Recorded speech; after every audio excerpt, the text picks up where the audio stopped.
Hi, good morning. வந்து இந்த மழைக்காக சூப்பரான ஒரு டிஷ்ஷு செஞ்சேங்க. அது வந்துட்டு பயந்துராதீங்க. அது வந்து டேஸ்ட்டாக நல்லா தான் இருக்குது. அது என்னென்னா கொஞ்சம் கருப்பாக இருக்குது. கருப்பாக இருந்தாலும் நல்லா கலையாக இருக்குன்னு சொல்லுவாங்களே, அந்த மாதிரி கருப்பாக இருந்தாலும் இது நல்லா டேஸ்டியாக இருக்குது. கொஞ்சம் சூடு அதிகமாக போயிட்டு எண்ணெயில்.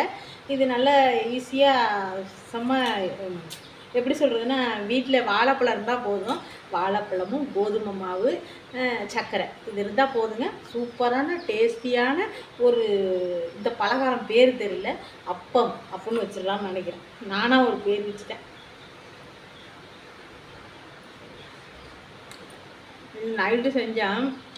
நைட்டு செஞ்சு சாப்பிடும்போது எனக்கு பிடிக்கல.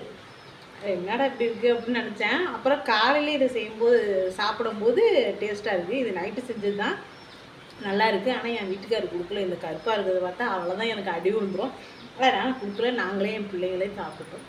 ஓகே, இந்த மாதிரி டிஷ்ஷு நீங்கள் வந்து சூட்டை குறைச்சி நல்லா செஞ்சிங்கன்னா செம்மையாக டேஸ்ட்டாக இருக்கும். அதை வந்து எப்படி செஞ்சேங்கிறத பெரிய வீடியோவாக நான் போடுறேன். இப்போதைக்கு இந்த பலகாரத்தை பாருங்கள். சூப்பராக தான் இருக்குது, நல்லா தான் இருக்குது. ஏம்மா சாப்பிட்டீங்களாம்மா? எப்படிம்மா இருக்கு? டேஸ்ட்டாக இருக்குது. இது பாருங்கள், அழகாக புசு புசுன்னு நல்லாவும் வந்திருக்கு. அருமையாக இருக்குது. சூட்டை மட்டும் குறைச்சி வச்சுருந்தேன்னு வச்சுங்க, எண்ணெயில் அருமையாக வந்திருக்கும். காய் வளருது.